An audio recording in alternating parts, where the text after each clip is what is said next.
नमस्कार दोस्तों, एक बार फिर से आप सबका आपके अपने YouTube channel learn from home पर हार्दिक स्वागत है। दोस्तों, हमारी जो हरियाणा की जिलेवार श्रृंखला चल रही है उसमें आज का जो हमारा ज़िला है वो है पानीपत के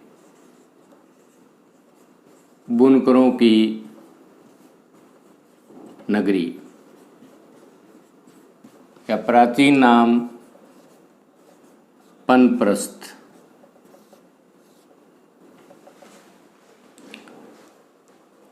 पानीपत यमुना नदी के किनारे बसा हुआ शहर, जहां 3 ऐतिहासिक लड़ाइयाँ लड़ी गई।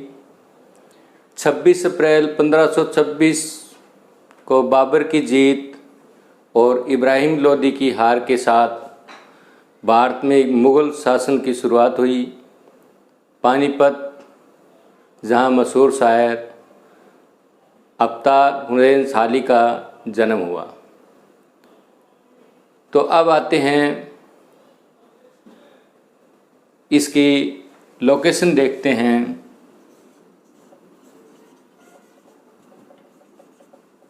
यानी कि स्थिति वो है मध्य पूर्व। हरियाणा के मध्य पूर्व में पानीपत बिल्कुल यमुना नदी के किनारे बसा हुआ, और इसकी सीमाएं की बात करें तो इसके पूर्व में उत्तर प्रदेश, उत्तर में करनाल, दक्षिण में सोनीपत और पश्चिम में जींद। करनाल, सोनीपत और जींद, ये हमारे 3 ज़िले पानीपत की सीमा बनाते हैं, और साथ में उत्तर प्रदेश। अब इसका क्षेत्रफल जो है वो है 1268 वर्ग किलोमीटर। अब आते हैं इसकी स्थापना पर।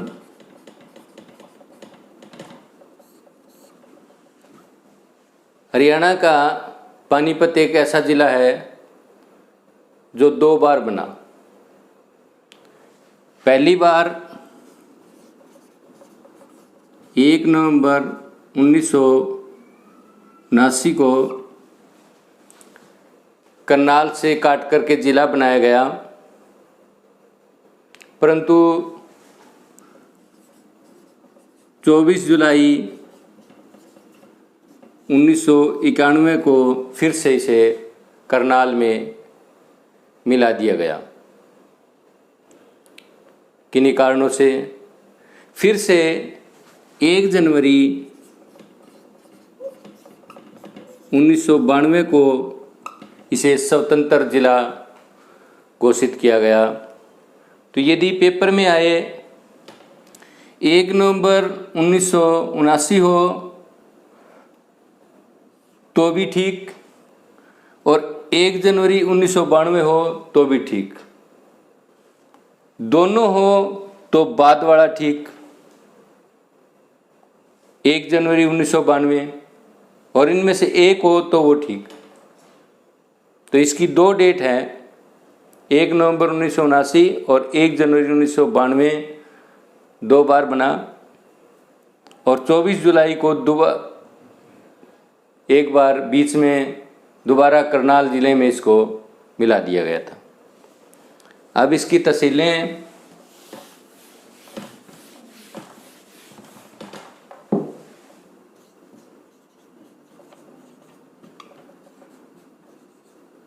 पानीपत, समालखा,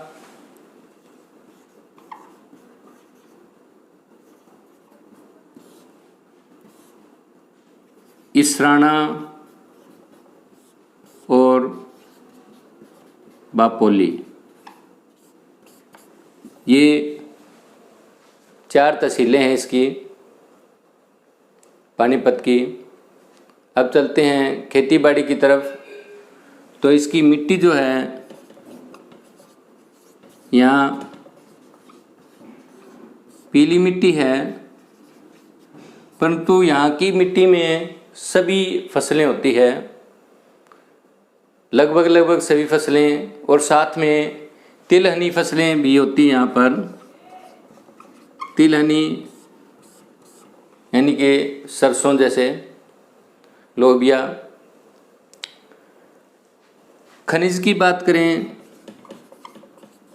तो यहाँ पर गंधक जो है खनिज पाया जाता है पानीपत ज़िले के अंदर।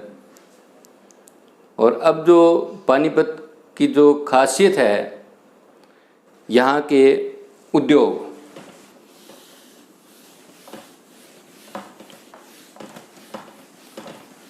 ये जो मैंने शुरू में आपको बताया था पनप्रस्थ, ये पनप्रस्थ वो नगर है जो युधिष्ठिर ने दुर्योधन से मांगा था।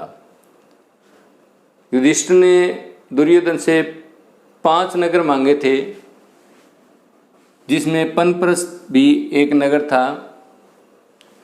एक था सोनप्रस्थ और एक इंद्रप्रस्थ। ये 3 हमारे हरियाणा में है। सोनप्रस्थ सोनीपत है और इंद्रप्रस्थ भी हरियाणा का नहीं है, ये आज की दिल्ली है। और 2 जो है यूपी में चले गए जो उन्होंने मांगे। तो पनप्रस्थ जो है ना, उस टाइम का वो नगर है जो युधिष्ठिर ने दुर्योधन से मांगा था। तो अब बात करते हैं उद्योगों की। तो पानीपत का जो सबसे मशहूर उद्योग है हैंडलूम। हैंडलूम में सूती और ऊनी दोनों तरह के वस्त्र। सूती में चादर, बेडशीट, दरी, गलीचे, कारपेट, ये सभी। और ऊनी के अंदर कंबल। और जो हमारी भारतीय सेना में जो कंबल यूज होते हैं, उसका 75% अकेला पानीपत से जाता है, ऊनी कंबलों का। और यहाँ का ऊनी और सूती वस्त्र दोनों का ही निर्यात होता है विदेशों में। विदेशों में काफ़ी डिमांड है हैंडलूम के वस्त्र की, पानीपत के। उसके बाद में दूसरा जो उद्योग है वो है यहाँ का तेल शोधक कारखाना, ऑयल रिफाइनरी। ये ऑयल रिफाइनरी यहाँ के बाहोली जो गांव है, जो क्षेत्र है, वहाँ पर लगी हुई है। तीसरा जो मशहूर उद्योग है वो है नेशनल फर्टिलाइजर्स लिमिटेड, जो कि खाद का कारखाना है। और यहाँ के जो 2 ब्रांड है वो बहुत मशहूर हैं। एक किसान खाद और दूसरा किसान यूरिया। ये दोनों ब्रांड नेशनल फर्टिलाइज़र जो पानीपत के अंदर है वहाँ के हैं। इसकी स्थापना जो है नेशनल फर्टिलाइजर के 23 अगस्त 1974 को हुई थी। 23 अगस्त 1974 को पानीपत के अंदर नेशनल फर्टिलाइजर लिमिटेड की स्थापना हुई थी। आगे एक है कृत्रिम रबड़ संयंत्र। तो भारत का सबसे पहला कृत्रिम रबड़ संयंत्र जो है वो पानीपत में लगा है। और एक चीज़ और यहाँ की मशहूर है, उसको भी उद्योग ही कहूँगा मैं, पचरंगा अचार, जो कि हरियाणा ही नहीं पूरे भारत में प्रसिद्ध है, पानीपत का पचरंगा अचार। और यहाँ पर पानीपत तापीय विद्युत केंद्र भी है। पानीपत तापीय विद्युत केंद्र, ये आसन गांव में है। ये पूछ लिया जाता है कि पानीपत तापीय विद्युत केंद्र कहाँ है, तो ये आसन गांव के अंदर है, आसन गांव। और इसकी जो क्षमता है, क्षमता भी पूछ लेते हैं, 1367.8 मेगावाट है। पानीपत का जो तापीय विद्युत केंद्र है, जो बिजली बनाने का कारखाना है, उसकी जो क्षमता है वो 1367.8 मेगावाट है। तो आगे भारत सरकार का एक अभियान चलाया था भारत सरकार ने 2015 के अंदर, बेटी बचाओ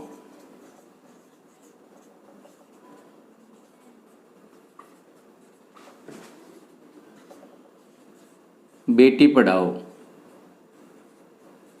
ये अभियान लागू किया था भारत सरकार ने। तो इस अभियान की शुरुआत 22 जनवरी 2015 को स्वयं प्रधानमंत्री श्री नरेंद्र मोदी जी ने यहाँ की इसकी जो शुरुआत है वो पानीपत से की थी। तो ये प्रश्न आता है, कई बार आया कि बेटी बचाओ बेटी पढ़ाओ अभियान की शुरुआत किस शहर से हुई थी, तो पानीपत से हुई थी। दूसरा, कब हुई थी? 22 जनवरी 2015 को। और किसके द्वारा हुई थी? प्रधानमंत्री नरेंद्र मोदी जी के द्वारा हुई थी। और एक इसकी पूछ लेते हैं कि ब्रांड एम्बेसडर, तो इस वक्त जो है ब्रांड एम्बेसडर जो है वो साक्षी मलिक हैं। तो इस पर ये एक ही पर ही 3-4 प्रश्न बनते हैं, किसी तरह भी आ सकता है कि कब हुई थी? 22 जनवरी 2015 को। किसके द्वारा हुई? प्रधानमंत्री श्री नरेंद्र मोदी के द्वारा। और किस जगह हुई? तो पानीपत से शुरुआत की गई थी इस अभियान की। और ब्रांड एम्बेसडर पूछे तो इस टाइम अभी फ़िलहाल साक्षी मलिक है। अब आगे चलते हैं, यहाँ की कुछ विशेष चीज़ें। एक है काला अम्ब, ये पर्यटन क्षेत्र है, पर्यटन स्थल है हमारा पानीपत का। तो पानीपत में की तीसरी लड़ाई में अहमद शाह अब्दाली और मराठों के बीच में हुई थी। तो इसमें अहमद शाह अब्दाली और मराठा सरदार सदाशिवराव भाऊ के बीच में ये युद्ध हुआ था और इसमें मराठों की हार हुई थी। तो इसी जगह पर जहाँ युद्ध हुआ था, पानीपत की तीसरी लड़ाई, इसी जगह एक ये काला अम्ब पर्यटन स्थल बनाया गया है, वार हीरोज मेमोरियल। इसका नाम है वार हीरोज मेमोरियल। ये काला अम्ब है और इसमें एक संग्रहालय भी बना हुआ है युद्ध से संबंधित। उसके बाद में दूसरी जगह है काबुली बाग। तो ये काबुली बाग है, ये भी पानीपत में है। पानीपत की पहली लड़ाई 1526 में हुई, बाबर की जीत हुई इसके अंदर। तो इस जीत के बाद में बाबर ने काबुली बाग लगवाया और काबुली नाम था बाबर की बेगम का, बेगम काबुली। तो उसके नाम से बाबर ने 1526 में ये बाग लगवाया युद्ध के उपरांत जीत की खुशी में। इसके साथ ही इसी के अंदर ही एक है काबुली बाग मस्जिद। ये 1527 में बाबर ने इस काबुली बाग के बीच में ही बनवाई थी अपनी बेगम के नाम से ही। तो इसमें जो है ना दो नाम आते हैं, एक तो होता है मज़ार और एक शब्द होता है मस्जिद। ये दोनों का मतलब अलग अलग होता है। मस्जिद तो जैसे हिंदुओं में मंदिर होता है उस तरह मुसलमानों में जो पूजा का उनका स्थल होता है वो मस्जिद होती है। और मज़ार वो जगह होती है जहाँ मुसलमानों में मरने के बाद में दफना करके उसके ऊपर एक गुम्बद टाइप बना दिया जाता है, तो वो मज़ार होती है। तो इसका ये अंतर है मस्जिद और मज़ार का। अब यहाँ की पानीपत की एक जगह है, पूछ लिया जाता है, वो भी सलारगंज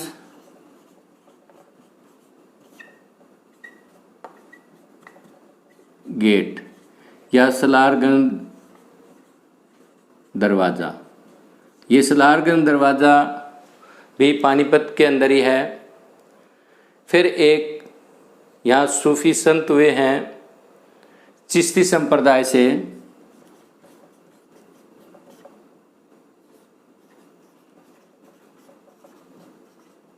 उनका नाम था बू अली शाह कलंदर। तो ये बू अली शाह कलंदर की जो मज़ार है वो भी पानीपत में है। ये प्रश्न कई बार आया हुआ है कि बू अली शाह कलंदर की मज़ार कहाँ है, तो ये पानीपत में है। और एक सूफी शायर हुए हैं अल्ताफ़ हुसैन हाली, इनका जन्म भी पानीपत में हुआ।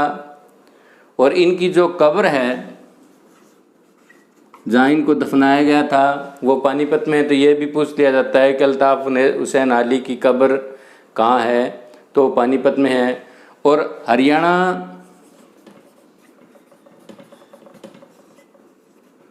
उर्दू अकादमी जो है इनके नाम से एक पुरस्कार देती है, उसका नाम है हाली पुरस्कार। ये प्रश्न तो बहुत बार एचएससी के द्वारा और दूसरे एग्जामों में पूछा गया है कि हाली पुरस्कार कौन सी अकादमी देती है। तो हरियाणा की जो चारों अकादमियाँ, उर्दू अकादमी, संस्कृत अकादमी, पंजाबी अकादमी और हिंदी अकादमी, चारों का नाम दिए गए हैं और ऊपर लिखा हुआ है कि हाली पुरस्कार इनमें से किससे संबंधित है। तो ये उर्दू अकादमी से संबंधित है। उर्दू अकादमी हरियाणा में जो उर्दू का पुरस्कार देती है सबसे बड़ा, वो हाली पुरस्कार है और उनका नाम था अल्ताफ़ हुसैन हाली। अब एक जो पानीपत की पहली लड़ाई हुई थी इब्राहिम लोदी और बाबर के बीच में, तो इब्राहिम लोदी की कब्र भी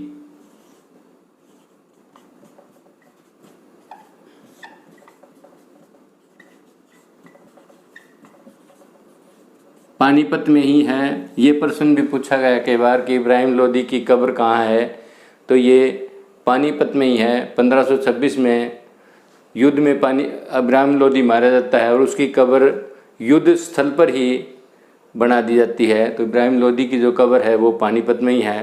फिर एक शब्द है, एक प्रश्न पूछा गया है कोस मीनार। ये कोहंड गांव है वहाँ पर कोस मीनार है। पानीपत डिस्ट्रिक्ट में पड़ता है कोहंड।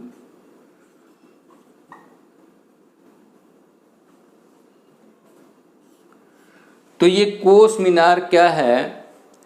शेरशाह सूरी ने जीटी रोड का निर्माण कराया दिल्ली से श्रीनगर तक। तो उसमें यात्रियों की सुविधा के लिए हर एक कोस के बाद में, जैसे आज किलोमीटर होता है, उस वक्त कोस से नापा जाता था। हर कोस के बाद में मीनारें खड़ी करवा दी थी।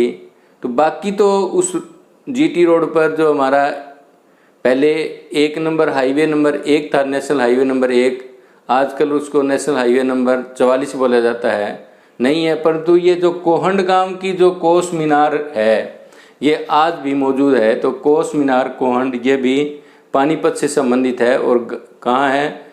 वो है कोहंड गांव के अंदर। तो और पानीपत में एक मंदिर है जिसका नाम आता है, वो है देवी तालाब मंदिर। अगर देवी मंदिर आए तो वो कहीं और मिलेगा, किसी और जगह, जब आगे आएगी डिस्ट्रिक्ट उसके मैं बताऊंगा। लेकिन अगर देवी तालाब मंदिर का जिक्र आए तो ये देवी तालाब मंदिर जो है पानीपत में ही है। तो दोस्तों, पानीपत में बस इतना ही।